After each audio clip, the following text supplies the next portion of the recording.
اب آ جائیے دوسری چیز کی طرف جو ہے وضو. تو پہلی حدیث صحیح بخاری اور مسلم کی متفق علیہ حدیث کہ آپ صلی اللہ علیہ وسلم نے فرمایا کہ جو شخص اچھی طرح وضو کرے اور اپنے اعضاء کو صحیح طریقے سے دھوئے تو اللہ تبارک و تعالیٰ اس کے جسم سے سارے گناہوں کو نکال دیتا ہے، حتیٰ کہ اس کے ناخنوں کے گناہ بھی جو ہے وہ بھی نکل جاتے ہیں. الحمدللہ.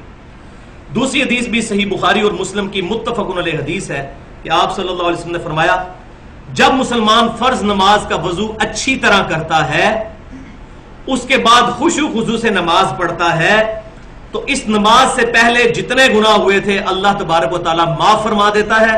اور صحیح مسلم کے الفاظ آگے یہ ہے کہ بشرطے کہ اس دوران کبیرہ گناہ نہ کیے ہوں. کبیرہ گناہ نیک مال سے معاف نہیں ہوتے، وہ توبہ سے معاف ہوتے ہیں.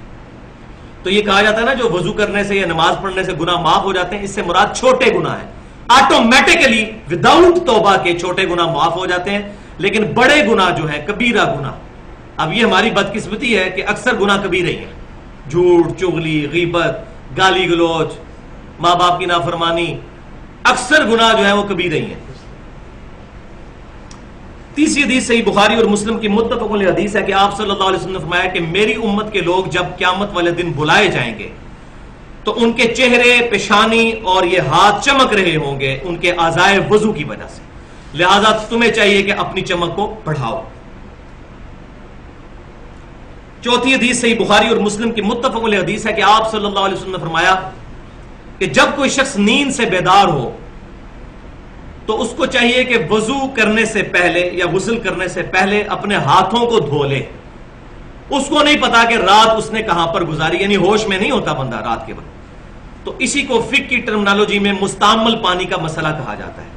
کسی شخص نے وضو اور غسل اس پر ضروری ہے نماز کے لیے یا جنابت کے لیے، تو اگر وہ بالٹی میں انگلی ڈال دے گا نا تو سارا پانی مستعمل ہو جائے گا، استعمال شدہ، ناپاک نہیں ہوگا، استعمال شدہ. اس سے اب وضو غسل نہیں اتر سکتا ہے. تو لہذا پہلے ہاتھ دھونے ہیں، اس کے بعد مگے کو ہاتھ ڈال کے اتنا ہی ہاتھ اندر کرنا ہے جتنا دھلایا ہوا ہے. تو یہ مستعمل پانی کا مسئلہ اس حدیث سے ثابت ہوتا ہے. استعمال شدہ پانی ہو گیا تو پھر لہذا انڈیلیں گے، پہلے پانی کو ہاتھ دھوئیں گے. یہ مسئلہ ہے جب برتن سے کریں، ہمارے لیے پرابلم نہیں، ہم نے ٹوٹی سے کرنا ہوتا ہے یا شاور سے، اس میں ایشو ہے ہی نہیں الحمدللہ. پانچویں حدیث صحیح بخاری اور مسلم کی متفق علیہ حدیث ہے کہ عبداللہ بن زید بن عاصم رضی اللہ تعالیٰ عنہ کو ریکویسٹ کی گئی کہ آپ صلی اللہ علیہ وسلم کا جو وضو تھا وہ آپ کر کے دکھائیے.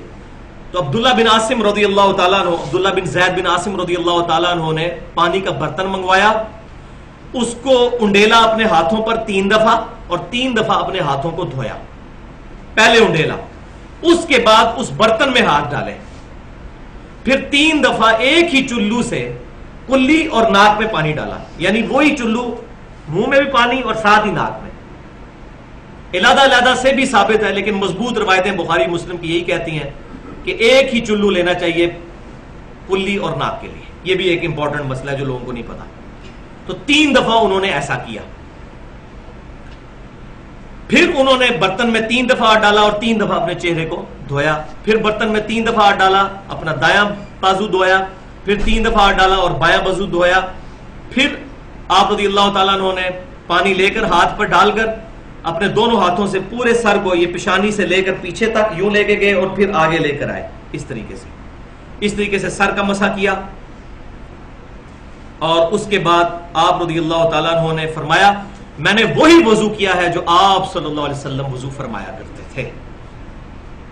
چھٹی حدیث رسول اللہ صلی اللہ علیہ وسلم سے صحیح بخاری میں ہے کہ اعضائے وضو کا ایک بار دھونا بھی ثابت ہے، 2 بار دھونا بھی اور 3 بار دھونا. قرآن پاک میں تو 1 دفعہ کا ذکر آیا ہے، لیکن احادیث میں 3 تک بھی ثابت ہے، 3 دفعہ بھی دھویا جا سکتا ہے. اب کچھ احادیث وضو میں احتیاط سے متعلق، یہ بہت امپورٹنٹ احادیث ہے. پہلی حدیث صحیح مسلم سے کہ مکہ سے مدینہ شریف کی طرف جاتے ہوئے آپ صلی اللہ علیہ وسلم نے راستے میں ایک جگہ پڑاؤ کیا تو صحابہ اکرام علیہم رضوان نے وضو کیا عصر کی نماز ادا کرنے کے لیے. تو کچھ صحابہ نے تیزی میں وضو کیا اور ان کی ایڑیاں جو ہیں وہ چمکتی ہوئی نظر آ رہی تھی.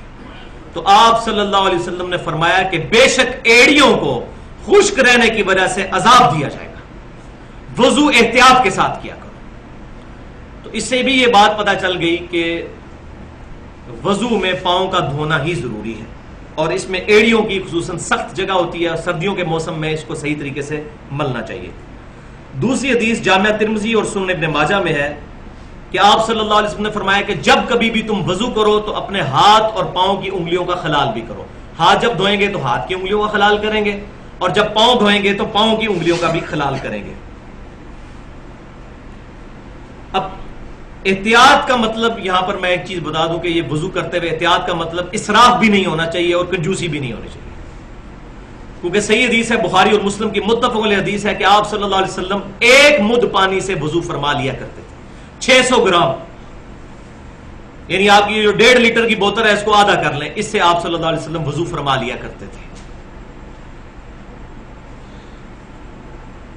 جامعہ ترمذی، سنن ابی داؤد اور سنن ابن ماجہ میں حدیث ہے، یہ تیسری حدیث، کہ آپ صلی اللہ علیہ وسلم اپنے ہاتھ کی چھوٹی انگلی کے ساتھ پاؤں کی انگلیوں کا خلال فرمایا کرتے تھے اور پاؤں کی انگلیوں کو دھویا کرتے تھے۔ پانچویں حدیث جامعہ ترمذی، سنن نسائی اور سنن ابن ماجہ کی ہے کہ آپ صلی اللہ علیہ وسلم جب سر کا مسح فرماتے تو شہادت کی انگلی سے کانوں کے اندر کا بھی مسح فرماتے۔ یہ کان بھی چونکہ سر کے اندر ہی داخل ہے، قرآن پاک میں ذکر نہیں، لیکن یہ کان سر کے اندر ہی داخل ہوتے ہیں، اس لیے اس کا مسح بھی ہوگا اس طریقے سے، اور انگوٹھوں کے ذریعے کان کی پشت کا مسح فرماتے ہیں۔ لیکن یہ جو گردن کا مسح ہے یہ کسی ضعیف حدیث سے بھی ثابت نہیں ہے، اور مزے کی بات ہے فقہ حنفی کی جو اردو میں معتبر ترین کتاب ہے، 27 سال میں مفتی امجد علی صاحب نے لکھی بہار شریعت، اس میں بھی لکھا ہوا ہے کہ گردن کا مسح مستحب ہے۔ ان کی بھی جرت نہیں ہوئی کہ اس کو سنت لکھیں، لہذا گردن کا مسح کوئی ثابت نہیں، مستحب بھی انہوں نے اپنے بزرگوں کی وجہ سے لکھ دیا۔ قرآن اور حدیث کے اندر کہیں بھی ثابت نہیں کہ نبی صلی اللہ علیہ وسلم نے گردن کا کبھی مسح کیا ہو۔ تو یہ بہت امپورٹنٹ بات ہی میں نے بتا دی، گردن کا مسح نہیں، سر پورے کا مسح، یوں آگے سے پیچھے اور پیچھے سے آگے اور یوں، بس یہ ہے، دیٹس آل۔ چھٹی حدیث سنن نسائی میں اور سنن دارمی میں صحیح سند کے ساتھ کہ سیدنا علی رضی اللہ تعالیٰ عنہ نے دائیں ہاتھ سے ناک میں پانی ڈالا اور بائیں ہاتھ کی چھوٹی انگلی سے ناک کی صفائی کی۔